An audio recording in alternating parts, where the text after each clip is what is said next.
Hello everyone, कैसे आप सब लोग। आज मैं आपसे बात करने वाली हूँ मैथ्स के एक इंपॉर्टेंट टॉपिक मेंस्ट्रुएशन के बारे में। तो मेंस्ट्रुएशन के जितने भी इंपॉर्टेंट फॉर्मुलाज बनते हैं, जितने भी टाइप्स बनते हैं, वो सब मैंने मेरे नोट्स में लिख रखे हैं। तो एग्जाम से पहले मैं भी इसका रिवीजन करके जाती हूँ। तो आप ये वीडियो लास्ट तक जरूर देखिएगा, आपको हेल्प करेगा। और आप भी एग्जाम से पहले एक बार ये वीडियो देख के जाए तो आपको जरूर हेल्प मिलेगी। मेंस्ट्रुएशन में हमारा सबसे पहले आता है घन या फिर क्यूब। इसमें 6 सतह होती है, 12 किनारे होते हैं और 8 कोने होते हैं। अब इसके फॉर्मुलाज देखते हैं हम। सबसे पहले आता है आयतन। यहाँ पे ए क्या है? भुजा है, साइड को हम ए से डिनोट करेंगे। तो आयतन का क्या होगा फॉर्मूला? ए क्यूब। और संपूर्ण पृष्ठीय क्षेत्रफल का होगा 6 इंटू ए स्क्वायर। और चारों दीवारों का क्षेत्रफल होगा 4 इंटू ए स्क्वायर। और विकर्ण होगा इसका √3a। और फिर आता है घनाभ या फिर क्यूबॉइड। क्यूबॉइड में इसका आयतन का फॉर्मूला क्या होता है? L into B into H, यानी लंबाई चौड़ाई ऊंचाई। और संपूर्ण पृष्ठीय क्षेत्रफल होता है इसका 2 into L B plus B H plus H L. और चारों दीवारों का क्षेत्रफल क्या होता है? 2 into L plus B into H. और विकर्ण क्या होता है इसका? √L² plus B² plus H²। चारों दीवारों का क्षेत्रफल कहो चाहे पार्श्व पृष्ठीय क्षेत्रफल कहो, ये एक ही बात होती है। इसमें हम क्या करते हैं कि जो ऊपर की सतह, ऊपर की जो छत है उसको नहीं लेते हैं और नीचे की सतह को नहीं लेते। नेक्स्ट आता है हमारा बेलन या फिर सिलेंडर। इसका आयतन का फॉर्मूला होता है πr²h। इसका कुल पृष्ठीय क्षेत्रफल होता है 2πr r प्लस h। और पार्श्व या वक्र पृष्ठीय क्षेत्रफल होता है 2πrh। और सबसे इंपॉर्टेंट आता है इसका विकर्ण। इसका फॉर्मूला होता है √h² प्लस 4r²। एग्जाम में क्या होता है कि हम घन और घनाभ के विकर्ण तो याद रह जाते हैं हमें, लेकिन हम बेलन का विकर्ण भूल जाते हैं। तो इसको अगर याद नहीं हो तो हम डायरेक्ट इसको पाइथागोरस प्रमेय से भी लिख सकते हैं कि L² क्या होता है? h² प्लस ये बेस हमारा क्या है? 2r। तो इसका होल स्क्वायर करेंगे तो आएगा 4r²। तो हमारा फॉर्मूला क्या होगा? √h² plus 4r²।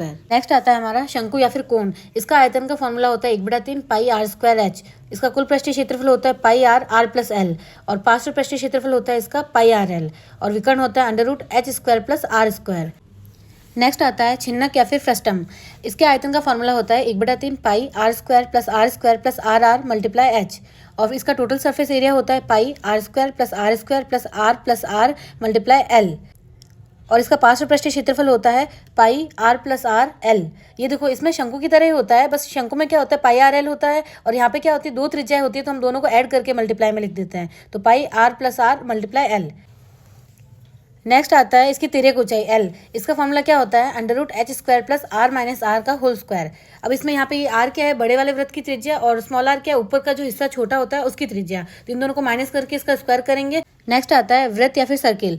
इसका क्षेत्रफल का फॉर्मूला होता है πr²। इसकी परिधि होती है 2πr। और फिर आता है अर्धवृत्त। अर्धवृत्त में क्या होता है? अर्धवृत्त का क्षेत्रफल होता है ½ πr²। और अर्धवृत्त की परिधि ये सबसे इंपॉर्टेंट होती है, हम एग्जाम में कई बार कंफ्यूज हो जाते हैं। इसमें क्या होता है? πr प्लस 2r होता है गोला या फिर स्फेयर।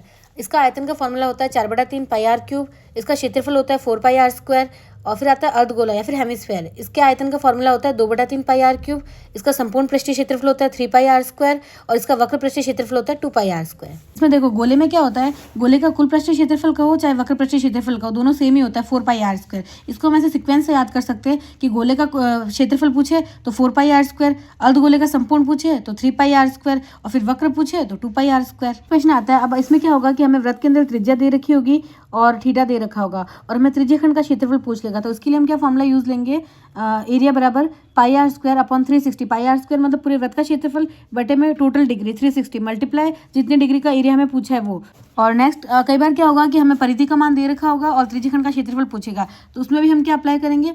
πr² बटा 2πr मल्टीप्लाई l बटे में मतलब पूरी परिधि और गुणा में जिसका मान हमें दे रखा है वो। तो इससे भी हमारे त्रिज्याखंड का क्षेत्रफल आएगा। और इसका एक फॉर्मूला भी होता है कोण बराबर चाप बटा त्रिज्या। इसमें चाप यहाँ पर क्या है? l। कभी क्या होगा कि हमें कोण का मान दे देगा और चाप का मान दे देगा और त्रिज्या पूछ लेगा, कभी कोण त्रिज्या दे देगा और चाप पूछ लेगा। तो इन तीनों में से कोई भी 2 की वैल्यू दे रखी होगी और एक का मान पूछ लेगा।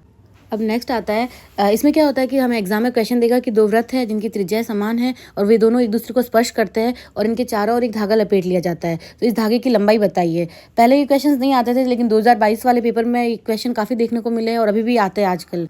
जो धागा वृत्त को स्पर्श कर रहा है वो हमेशा एक वृत्त की परिधि के बराबर होगा, चाहे फिर 2 वृत्त हो, 3 हो, 4 हो, चाहे जितने भी वृत्त दे दो, जो वृत्त को ऊपर से स्पर्श करेगा वो एक परिधि के बराबर होगा। जो धागा वृत्त को स्पर्श नहीं कर रहा है वो हमेशा 2r के बराबर होगा। कितनी ऐसी बन रही है? 2 जगह बन रही है जहाँ पे 2r और 2r है, तो टोटल 4r हो जाएगा। वैसे ही अब नेक्स्ट हम देखते हैं, जब 3 वृत्त एक दूसरे को स्पर्श कर रहे हो तो एक परिधि के बराबर तो धागा फिक्स हो जाएगा 2πr, लेकिन उसके अलावा कितना स्पेस बन रहा है? 2r 2r 2r, total 6r बन रहा है, क्योंकि 3 जगह पर जो है धागा स्पर्श नहीं कर रहा है, तो वो 2r के बराबर होता है, यानी 6r हो जाएगा। फिर नेक्स्ट 4 वृत्त है, और 4 वृत्त जब स्पर्श कर रहे हैं तो एक परिधि के बराबर तो बनेगा ही बनेगा 2πr, प्लस अब साइड में कितना बन रहा है? 4 जगह ऐसा स्पेस बन रहा है जहाँ पर पे धागा वृत्त से स्पर्श नहीं कर रहा है। तो 2r मल्टीप्लाई 4 यानी टोटल कितना हो जाएगा 8r। तो हमारा क्या होगा आंसर 2πr + 8r। नेक्स्ट आता है हमारा चतुर्भुज। जब कभी भी चतुर्भुज का कोई भी एक विकर्ण दिया हो और हमें हाइट दे रखी हो दोनों, तो हम डायरेक्ट इसका एरिया निकाल सकते हैं 1/2 into H1 + H2 into BD यहाँ पे क्या है विकर्ण है। नेक्स्ट आता है हमारे पास समांतर चतुर्भुज। समांतर चतुर्भुज में क्या होता है, आमने सामने की भुजा समांतर होगी वह समान होगी। तो जब इसमें हमें बेस का मान दे रखा हो और हाइट का मान दे रखा हो तो हम डायरेक्ट इसका एरिया निकाल सकते हैं B × H। और दूसरा इसका तरीका क्या होता है, जब हमें दोनों भुजाओं का मान दे रखा हो और हमें बीच का कोण दे रखा हो तो डायरेक्ट इसका एरिया कैसे निकालेंगे हम A × B × sin थीटा। और नेक्स्ट एक और तरीका होता है, जब दोनों विकर्णों का मान दे रखा हो और विकर्णों के बीच के कोण का मान दे रखा हो तो इससे भी हम इसका क्षेत्रफल निकाल सकते हैं। इससे हम कैसे निकालेंगे 1/2 into D1 × D2 × sin theta.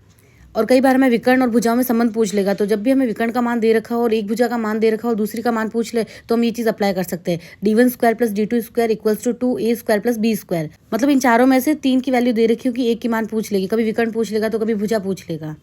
Next आता है हमारे पास समचतुर्भुज। समचतुर्भुज में चारों भुजाएं समान होती हैं। इसका एरिया का फॉर्मूला क्या होता है, आधार इंटू ऊंचाई।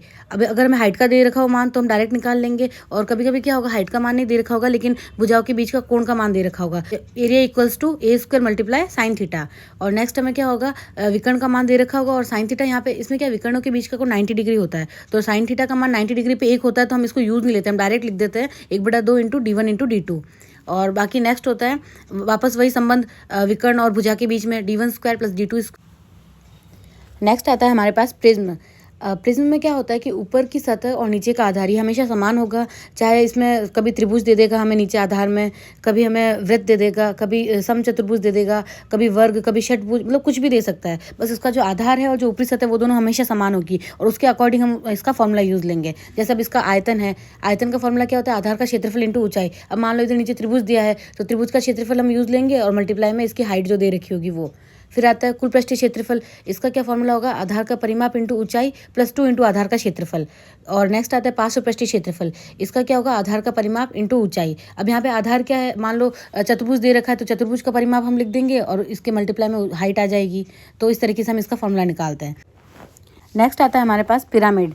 अब पिरामिड में क्या होता है कि ऊपरी सतह नहीं होती है, ओनली नीचे वाली सतह होती है और उसकी जगह हमें कभी त्रिभुज दे देगा, कभी वर्ग दे देगा, कभी आयत दे देगा, कुछ भी दे देगा और उसके अकॉर्डिंग हमें फॉर्मूला लिखना है। जैसे मैंने एग्जांपल के लिए यहाँ पे त्रिभुज ले रखा है और इसमें क्या होता है कि जो त्रिभुज के कोनों से जो हाइट जा रही है उसको हम बोलते हैं तिर्यक कोण या फिर स्लांट एज, और जो त्रिभुज की भुजाओं के बीच से होकर जा रही है उसे हम बोलते हैं तिर्यक ऊंचाई या फिर स्लांट हाइट। और नेक्स्ट आता है जो हमारे एकदम सेंटर से होकर जा रही है वो होती है हमारी मेन हाइट। तो हमें इन 3 चीज़ों को ध्यान रखना है। तो सबसे पहले इसके आयतन का फॉर्मूला क्या होता है, 1/3 इंटू आधार का क्षेत्रफल इंटू ऊंचाई। यहाँ पे हाइट कौन सी है, ये मेन वाली हमारी जो सेंटर वाली हाइट है वो। नेक्स्ट आता है हमारे पास टोटल सरफेस एरिया। अब इसमें क्या होता है 1/2 इंटू आधार का परिमाप इंटू तिर्यक ऊंचाई प्लस आधार का क्षेत्रफल। अब देखो प्रिज्म में क्या था, हम मेन हाइट लेते थे लेकिन यहाँ पे हम क्या लेंगे, तिर्यक ऊंचाई लेंगे गुणा में, और प्लस यहाँ पे आधार का क्षेत्रफल सिर्फ 1 ही ले रहे हैं हम। और प्रिज्म में क्या करते थे, हम 2 इंटू आधार का क्षेत्रफल लेते थे क्योंकि वहाँ पे ऊपरी सतह भी थी और नीचे वाली भी थी, लेकिन यहाँ पे ओनली नीचे वाली है, ऊपर वाली तो है ही नहीं, तो सिर्फ हम 1 आधार का क्षेत्रफल लेंगे।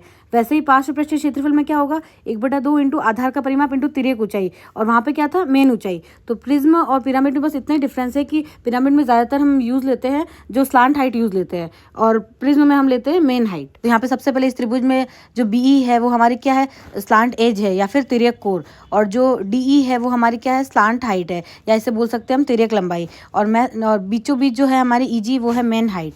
तो सबसे पहले त्रिभुज EGD लेंगे हम। EGD के अंदर अगर हमें तिर्यक ऊंचाई निकालनी हो तो उसका क्या होगा, पाइथागोरस प्रमेय से इसका फॉर्मूला क्या होगा, L² = H² + DG²। अब यहाँ पे जो EG है G पर 90 डिग्री बनेगा और जो DG है वो निकालने का तरीका क्या होगा, ये DG जो है वो हमारी अंतर्वृत्त की त्रिज्या है, उसको निकालने का तरीका क्या होता है, संभव त्रिभुज में भुजा अपॉन 2√3। तो इससे हम ये निकाल देंगे DG का मान और हमारा आंसर आ जाएगा। नेक्स्ट आता है त्रिभुज EAG में। अब यहाँ पे हमें क्या है, स्लांट एज निकालनी है, तो ये निकालने का तरीका क्या होगा, G पर 90 डिग्री बन रहा है, यहाँ पे हमारे पास G पर 90 डिग्री बन रहा है तो हम इसका फॉर्मूला कैसे निकालेंगे, H² + GA²। और GA यहाँ पे क्या है, बाह्य वृत्त की त्रिज्या है, तो संभव त्रिभुज में बाह्य वृत्त की त्रिज्या का फॉर्मूला क्या होता है, भुजा अपॉन √3। तो इससे हम बाह्य वृत्त की त्रिज्या निकाल लेंगे और हमारी स्लांट कोण आ जाएगी। नेक्स्ट आता है हमारे पास त्रिभुज EDB। अब इससे हमें अगर निकालनी हो तिर्यक कोण तो वो निकालने का तरीका क्या होगा, L² + BD²। अब यहाँ पे BD का मान, BD जो है इसमें D पर 90 डिग्री बन रहा है और BD निकालने का तरीका क्या होगा, ये भुजा का आधा होता है, BD = साइड अपॉन 2। नेक्स्ट आता है हमारे पास, जब बेस हमारा वर्ग हो तो उससे हम कैसे निकालेंगे, स्लांट कोण, स्लांट हाइट और मेन हाइट। ये निकालने का तरीका क्या होगा, जैसे अब ये देखो ये एक वर्ग है, इसके अंदर ये भुजाएं इसकी चारों समान होती है और इसकी DP है जो वो हमारी क्या होगी, तिर्यक कोण होगी, और जो मेन हाइट है वो है हमारी PO, और जो हमारी तिर्यक ऊंचाई है वो हमारी क्या होगी, PA। तो अब इसको निकालने का तरीका, सबसे पहले त्रिभुज POQ लेंगे हम। POQ के अंदर L² जो हमारी तिर्यक ऊंचाई है उसका मान क्या होगा, पाइथागोरस प्रमेय से H² + QO²। अब QO यहाँ पर क्या है, भुजा का आधा, A/2। नेक्स्ट आता है त्रिभुज POD से। POD से अब जब हमें तिर्यक कोण निकालनी हो तो उसका निकालने का तरीका क्या होगा, H² + OD²। OD यहाँ पर क्या है, जो D/2, D यहाँ पर हमारा क्या है, विकर्ण है, विकर्ण का आधा। नेक्स्ट आता है हमारा त्रिभुज PCQ में। अब इससे हमें तिर्यक कोण निकालनी हो तो हम कैसे निकालेंगे, पाइथागोरस प्रमेय से L² + CQ²। अब CQ निकालने का तरीका क्या है, वही भुजा का आधा, A/2।